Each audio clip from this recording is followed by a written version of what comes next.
اللہم صلی علی محمد.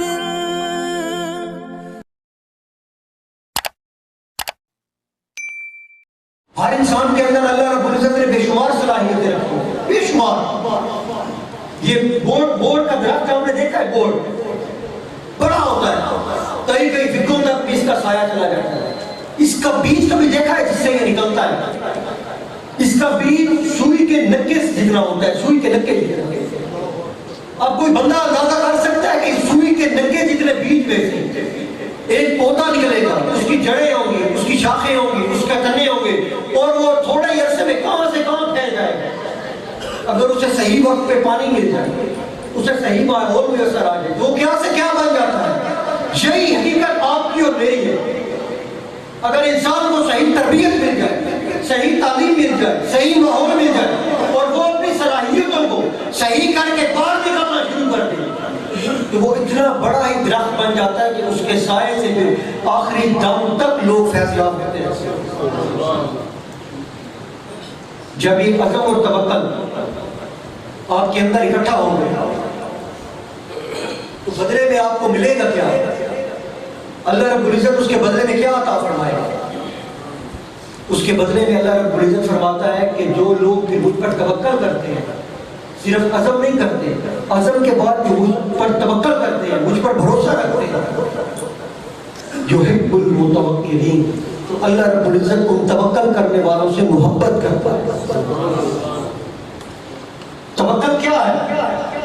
عزم کی بات ہو گئی. اللہ کے اوپر توکل کس حد تک ہونا چاہیے؟ حضرت سیدنا صدیق اکبر رضی اللہ تعالیٰ عنہ کا جب دور خلافت آیا، آپ کے دور خلافت میں دو فتنے بڑے زور سے اٹھے. ان میں سے ایک فتنہ آج بھی زوروں پر کچھ جوش دکھا رہا ہے، اس کا ذکر کرنا میں لازمی سمجھتا ہوں. ایک فتنہ تھا منکرین زکوٰۃ کا.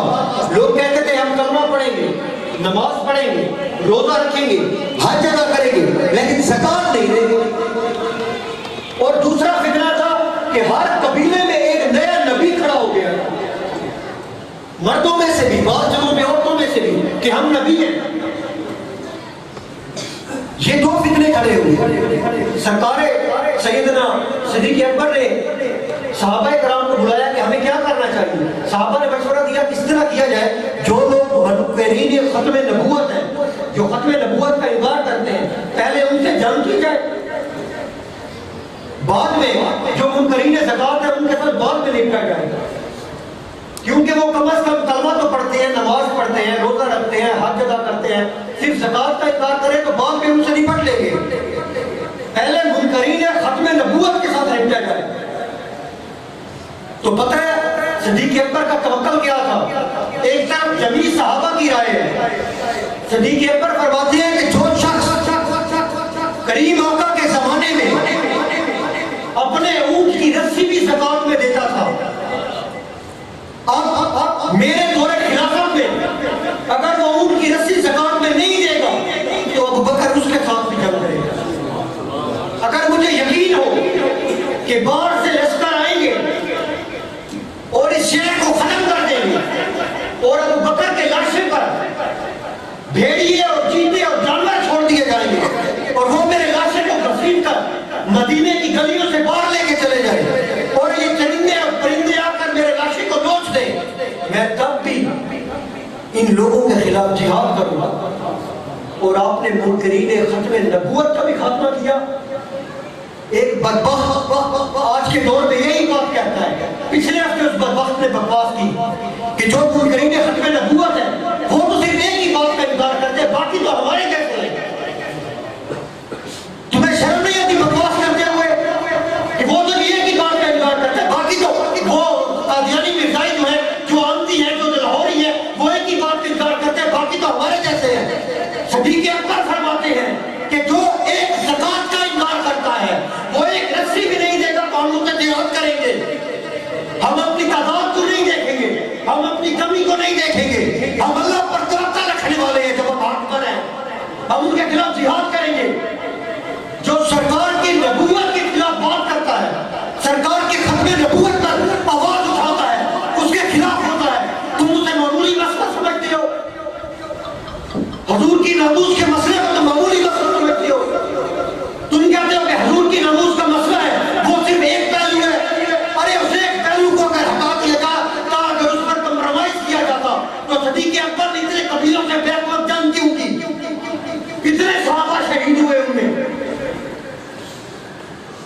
عزم اور توکل بات اس طرف چل پڑی.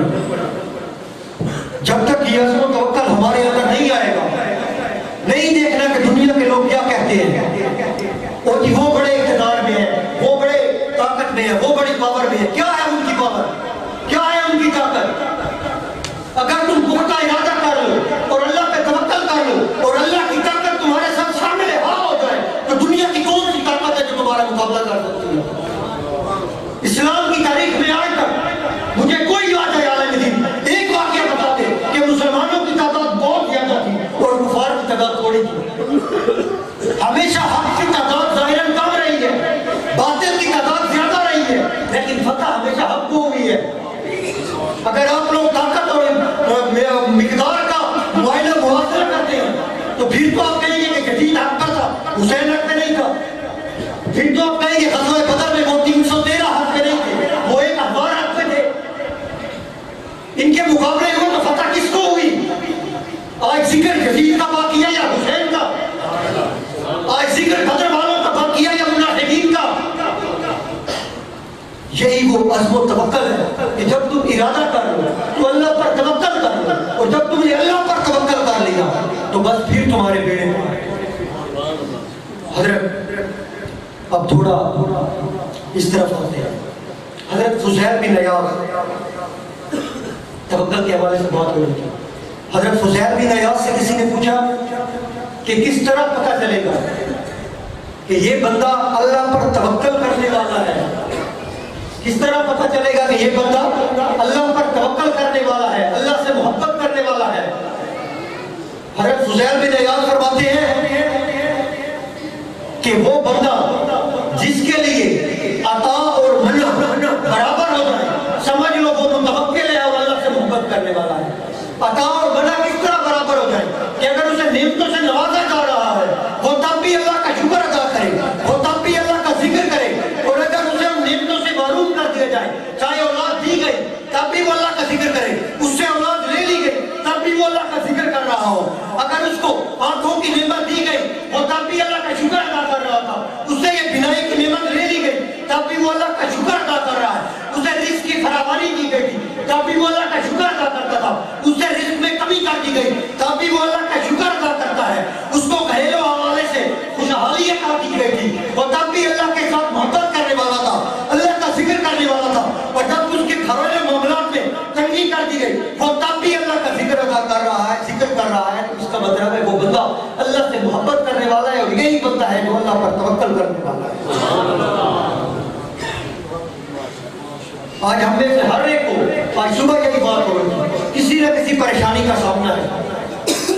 منزل پر پہنچنے کے لیے جب راستے کا چناؤ نہیں کیا جاتا، منزل کا چناؤ کیا جاتا ہے. پھر راستے میں جتنی بھی تکلیفیں ہیں، جتنی بھی دشواریاں ہیں، اللہ پر توکل کرتے ہوئے ان کو عبور کیا جاتا ہے.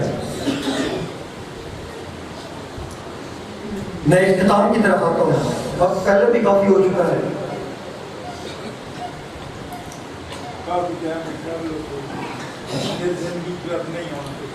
زندگی کی گفتگو چل پئی تو ایک حدیث مبارکہ یاد آ گئی.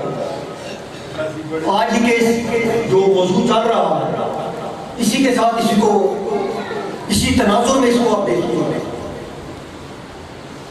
کہ زندگی کے حوالے سے 4 چیزیں ہوتی ہیں. آپ ہیں، آپ کی زندگی ہے، اس میں جوانی ہے، بڑھاپا ہے، 2 چیزیں ہو گئی.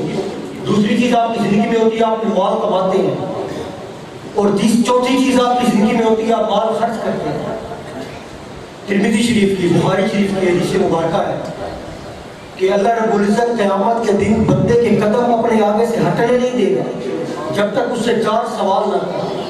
سب سے پہلا سوال کیا ہوگا؟ آج پورے کہ بتا تو نے اپنی عمر کہاں گزاری، یا ساری زندگی کا حساب دے کہ تو نے اپنی ساری زندگی کہاں گزاری. آج عمرے ہی فیما افناؤ، بتا تو نے اپنی زندگی کو کہاں فنا کیا. میں نے تمہیں زندگی کی نعمت دی تھی، تم نے کوئی منزل چنی، تم نے کوئی راستہ چنا، تم نے میری راہ کے لیے کیا کیا، تم نے دین کی خدمت کے لیے کیا کیا، تم نے اسلام کی بقا کے لیے کیا کیا، تمہارے اوپر جو حقوق تھے، تمہارے اوپر جو ذمہ داریاں تھیں ان کی ادائیگی کے لیے تم نے کیا کیا. آج عمرے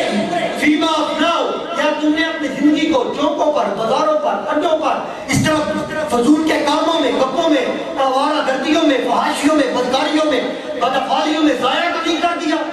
یہ سب سے پہلا سوال رب قیامت کے دن کرے گا. اور عمرے فیما افنا. دوسرا سوال ہوگا ان شباب، یہ ہم جوانوں کے لیے. پہلے ساری زندگی، پھر ان میں سے جوانی کے بعد ان شباب فیما ابلا. بتا تو نے اپنی جوانی کہاں گزاری؟ جوانی کہاں گزاری؟ جوانی میں مجنون تو نہیں بن گیا تھا، آوارہ تو نہیں بن گیا تھا، تیری سوچیں بیٹھ تو نہیں گئی تھی، تیری نظریں آوارہ گردی تو نہیں کرتی تھی، تیرے خیالات بکھر تو نہیں گئے تھے. بتا جوانی تو نے کیسے گزاری؟ تیری جوانی کی ضرورت تھی دین کو، تیری جوانی کی ضرورت تھی محمد عربی کے دین کو. تو نے جوانی کہاں گزاری؟ دین اسلام کے لیے کیا کیا تم نے؟ یہ مجھ سے بھی اور آپ سے بھی نوجوانوں پوچھا جائے گا.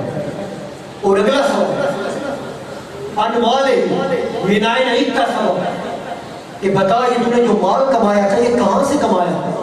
کسی غریب کا خون تو نہیں چوسا، حرام تو نہیں کھایا، رشوت تو نہیں کھائی، جوا تو نہیں کھیلا، تو جانوروں اور پرندوں پر پیسے تو نہیں لگاتا تھا، تو جواری تو نہیں تھا، تو عیاش تو نہیں تھا، اپنی پیسوں کو فضول کاموں میں تو نہیں اڑاتا تھا. بتا تو نے اس مال کو کمایا کہاں سے؟ بنائے نہیں کیا سبب وہ انفا، اور کہاں تو نے خرچ کیا؟ اللہ کی نافرمانیوں میں تو خرچ نہیں کیا. یہی سوال اگر بندہ سامنے رکھے تو، اور یہ آیت مبارکہ سامنے رکھے فَإِذَا عَزَمْتَ فَتَوَكَّلْ عَلَى اللَّهِ. جب ہم اپنی منزل آج چن لیں کہ یہ میری منزل ہے، چاہے آپ شعبہ حفظ سے ہو، چاہے آپ درس نظامی کے، چاہے آپ خطیب ہو، چاہے آپ پیر ہو، چاہے آپ مدرس ہو، چاہے آپ ٹیچر ہو، چاہے آپ زندگی کے کسی بھی شعبے سے تعلق کرتے ہیں، چاہے آپ مزدوری کرتے ہیں، لیکن آپ کی منزل ایک ہونی چاہیے. جب آپ نے منزل چن لی، منزل چننے کے بعد اللہ پر توکل کر کے اس پر چل رہے. افسوس اس بات کا ہے کہ ہم لوگ دنیا کی رنگینیوں میں گھوم رہے ہیں. منزل سے ہٹنے کی وجہ اور اس کے بعد اجازت چاہیے. منزل سے ہٹنے کی وجہ ہمارا دنیا کی رنگینیوں میں کھونا ہے. وہ کس طرح؟ حضور سلطان العارفین، برہان الواصلین، امام العاشقین، مقتدائے کاملین حضور بادشاہ سے فرماتے ہیں کہ حضرت عیسیٰ علیہ السلام کے سامنے دنیا ایک بیوہ عورت کی شکل میں ہے، اس کی کمر جھکی ہوئی. عیسیٰ علیہ السلام نے دنیا سے پوچھا کہ یہ تم نے کمر کیوں جھکائی ہوئی ہے؟ اس عورت نے، اس بیوہ عورت نے ایک چادر اپنے اوپر اوڑھی ہوئی تھی، اس کے ایک ہاتھ پر خون تھا، اس کے ایک ہاتھ پر مہندی لگی ہوئی ہے. آپ نے فرمایا یہ تم نے کیا ہدیہ بنایا ہوا ہے؟ یہ تمہارے کمر کیوں جھکی ہوئی ہے؟ تو دنیا کہتی ہے کہ میری کمر اس لیے جھکی ہوئی ہے کہ میں نے اپنے بیٹے کو قتل کر دیا ہے. آپ نے فرمایا یہ چادر کیا ہے؟ دنیا کہتی ہے کہ یہ چادر جو ہے نا یہ دنیا کی رنگینی ہے، اس پر میں نوجوانوں کو بہلاتی ہوں، پھسلاتی ہوں، نوجوانوں کو اپنی طرف متوجہ کرتی ہوں. یہ جو شوشہ دے کر بھاگتے رہے دنیا کے پیچھے، یہ چادر اس لیے ہے. آپ نے فرمایا تیری ایک ہاتھ پر خون کیسا؟ اس نے کہا ابھی میں نے اپنے شوہر کو قتل کیا ہے. آپ نے فرمایا دوسرے ہاتھ پر مہندی کیسی ہے؟ اس نے کہا دوسرے ہاتھ پر مہندی اس لیے ہے کہ میں نے ابھی نیا شوہر کیا ہے، میں نے دوسرا نکاح بھی کر لیا ہے. آپ نے فرمایا یہ کیا بات ہوئی؟ اس نے کہا آپ پریشان ہو رہے ہیں، یہ تو کچھ بھی نہیں. عجیب بات اور ہے، دنیا کو میں نے قتل کیا ہے، ایک کو، دنیا کے ایک بندے کو قتل کیا ہے جسے میں اپنا شوہر کہتی ہوں.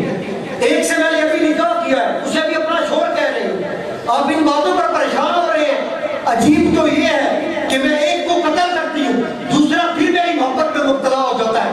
میں باپ کو دنیا کی محبت میں اپنے اوپر فریفتہ کر کے قتل کرتی ہوں، اس کا بیٹا پھر میرے اوپر میرا محب بن جاتا ہے، مجھ سے محبت کرنے لگ جاتا ہے. اگر میں بیٹے کو قتل کرتی ہوں اس کا بھائی میرے اوپر فریفتہ ہو جاتا ہے. اگر میں بھائی کو قتل کرتی ہوں اس کا اور عزیز، اس کا اور رشتہ دار میری محبت میں مبتلا ہو جاتا ہے. اور یاد رکھو جو مجھ سے محبت کرتا ہے میں اس سے محبت نہیں کرتی، اور جو مجھ سے محبت نہیں کرتا میں اس سے محبت کرتی ہوں. یہ میں نے اسی طرح کا چکر چلایا ہوا ہے. اور یہ جو لوگ ہیں یہ میری محبت میں میرے اوپر فنا ہوئے جاتے ہیں اور میں ان کو قتل کرتی جاتی ہوں. اور جو میرے اوپر فنا نہیں ہوتا میں ان کے پیچھے بھاگتی ہوں، اور جو میرے پیچھے نہیں بھاگتے میں ان کے پیچھے بھاگتی ہوں.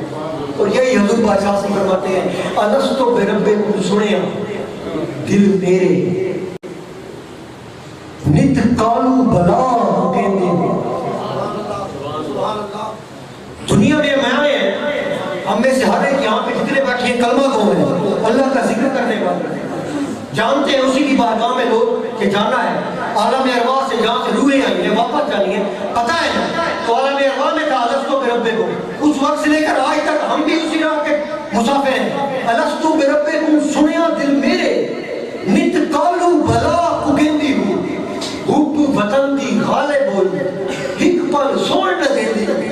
ہم میں سے ہر ایک کی خواہش ہے نا کہ جنت پہ جائیں، رب کا دیدار ہو، ہر ایک کی منزل وہی ہے ہم میں سے، لیکن رکاوٹ کیا ہے؟ کہر پوے کہتے رازن دنیا تو تے حق دا راہ مرے، کہر پوے کہتے رازن دنیا تو تے حق دا راہ مرندی ہوں، عاشقہ مول قبول نہ کی تیباہو توڑے کر کر زاریاں روندی۔ جن لوگوں نے اسے قبول نہیں کیا وہی کامیاب ہو گئے۔ آج اسی چیز کی ضرورت ہے۔ آخر میں جو درس تصوف ہے اس پر ایک چیز کہ ہمیں اپنے باطن کی ظاہر کی اصلاح پر ہو گئی، ہم نے عزم بھی کر لیا، ہم نے توکل بھی کر لیا، ہم نے اس کی راہ پر آنے والی مشکلات کا سامنا کرنے کا فیصلہ بھی کر لیا، ہم نے اس کی آزمائش پر پورا اترنے کا فیصلہ بھی کر لیا ظاہری طور پر، لیکن باطنی طور پر ان چیزوں میں کامیابی کس وقت ہوگی؟ چاہے وہ پیر ہو، چاہے وہ عالم ہو، چاہے وہ عوام ہو، ہم میں سے جو بھی ذکر اذکار میں ذرا زیادہ ہو جائے، یار میں بڑا نمازی ہوں، میں بڑا حاجی ہوں، میں بڑا اللہ کی راہ میں دینے والا ہوں، میں یہ کرنے والا ہوں، میں وہ کرنے والا ہوں، ہر ایک کو اپنی عبادت پر، اپنی نیکی پر بڑا ناز ہے، بڑا ثام ہے، میں اس وجہ سے بخشا جاؤں گا، میں اس وجہ سے، میں جو کرتا رہا ہوں، میں پیر کا غلام ہوں، میں بخشا جاؤں گا، میں جو کرتا رہا ہوں، میں حضور بادشاہ سے کو غلام ہوں، میں بخشا جاؤں گا، میں جو کرتا رہا ہوں، میں نے وہ حج کر لیا ہے، میں بخشا جاؤں گا، میں جو کرتا رہا ہوں۔ عجیب فلسفہ ہے یہ۔ میں آپ کو پیرانے پیر کی کہانی سناتا ہوں، حضور شہنشاہ بغداد کی۔ شیخ صاحب شیرازی ذکر فرماتے ہیں، وہ فرماتے ہیں کہ حرم پاک میں مطاف میں کنکریوں کے اوپر ایک شخص اپنا ماتھا ٹیکے سجدے کی حالت میں پڑا ہے اور رو رو کے عرض کر رہا ہے، مالک معاف فرما دے، مالک معاف فرما دے، اگر تو نے معاف نہیں کرنا تو قیامت کے دن مجھے اندھا کر کے اٹھانا، کیونکہ میں تیرے بندوں کے سامنے آنے کی طاقت نہیں رکھتا کہ رسوائی کے ساتھ تجھ کے سامنے ہو اور تو نے مجھے معاف نہ کیا ہو، مالک یا تو معاف کر دے یا قیامت کے دن اندھا کر کے اٹھانا۔ اتنی آؤ ساری، اتنی گریا ہو ساری، اتنا آؤ بتا، اتنا رونا دھونا کہ حرم پاک میں آنے والے دوسرے لوگ وہ اپنی دعائیں چھوڑ دیتے ہیں اور عرض کرتے ہیں مالک اس کی دعا کو قبول فرما لے، جس طرح سے یہ عاجزی کر رہا ہے، جس طرح یہ تیری بارگاہ میں مانگ رہا ہے، جس طرح سے یہ مغفرت کا طالب ہے، اس کو تو بخش دے، اس کو تو معاف فرما دے۔ یہی دعا کر رہے ہیں اور ایک کہتا ہے ذرا دیکھو تو صحیح اتنی عاجزی سے مانگنے والا کون ہے جو اتنی دیر سے سر سجدے میں رکھے ہوئے ہے اور سر کو اٹھا ہی نہیں رہا؟ آخر دیکھو تو صحیح کہ یہ کون ہے جس کی آوازاری ختم ہی نہیں ہو رہی؟ یہ کون ہے جو قیامت کے دن اندھا ہونے کا کہہ رہا ہے کہ مالک اندھا اٹھانا، تیرے بندوں کے سامنے سامنا کرنے کی مجھ میں طاقت نہیں ہوگی؟ جب جھک کر دیکھا ہے وہ چہرہ کس کا تھا؟ وہ پیرانے پیر کا چہرہ تھا، وہ شہنشاہ بغداد کا چہرہ تھا، وہ شہنشاہ بغداد حضرت شیخ سید عبد القادر جیلانی رضی اللہ تعالیٰ عنہ ہوتے ہیں، جن کا مقام جو ہمیں یہ درس دیتے ہیں کہ اس کی بارگاہ میں تم نے عاجزی کرنی ہے، اس کی بارگاہ میں تم نے معافی مانگنی ہے، جنہوں نے یہ درس دیا ہم نے ان کے نام کو کس معنی میں استعمال کیا؟ ہمیں دیکھنا چاہیے اپنے اس نفس کو، ہمیں بھی مارنا ہوگا جس کو مار کر انہوں نے جو درس دیا، وہ نفس کو کیا مارنا ہے؟ پیر کا کام پتہ کیا ہے؟ پیر اور مرید آپ میں جتنے بھی یقیناً کسی نہ کسی سلسلے سے نسبت رکھتے ہیں، پیر اور مرید کا تعلق کیا ہے؟ پیر اور مرید کا تعلق وہ ہوتا ہے جس طرح سرنگی بجانے والے کے ساتھ جو تعلق ہے۔ سرنگی دیکھیے آپ نے، ایک بڑا سا باجا ہوتا ہے، اس کے اوپر تارے لگے ہوئے ہیں، وہ تارے بے جان ہوتے ہیں، بالکل بے جان، لیکن سانس چھیڑنے والا جب اس پر مزراب مارتا ہے، ہاتھ مارتا ہے، کچھ بھی چلاتا ہے، اس سے جو سور نکالتا ہے، مرشد کا یہی کام ہے جب اس کے پاس مرید آئے وہ اس کے اس غافل دل کو جو سرنگی کی تاروں کی طرح بے جان پڑا ہوا ہے، وہ اس غافل دل کی ان تاروں کو دیکھے کہ اس کی تاریں کیسی پڑی ہیں، ان کو میں کہاں کہاں سے چھیڑوں گا کہ ان تاروں میں ذکر الہی شروع ہو جائے، ان تاروں کو میں کیسے چھوڑوں گا کہ درود کی صدائیں شروع ہو جائیں گی، ان تاروں کو میں کیسے چھیڑوں گا کہ قرآن کا تلاوت شروع ہو جائے گی۔ مرشد کا یہی کام ہے کہ وہ ان دل کی غافل تاروں کو، ان بے جان تاروں کو یوں چھیڑے کہ اس کا رب، اس کے دل کا تعلق اللہ اور اس کے محبوب کی بارگاہ کے ساتھ ہو جائے۔ بلے شاہ صاحب سے آخری چیز اور اجازت، بلے شاہ صاحب سے کسی نے پوچھا کہ حضور یہ آپ نے اپنے نفس کو تو مارا ہے، آپ نے جو اپنی میں کو مارا ہے یہ کیسے مارا ہے، یہ میں کیسے مرتی ہے؟ بلے شاہ صاحب نے فرمایا کہ بچے یہ سب سے زیادہ میں کرتا کون ہے؟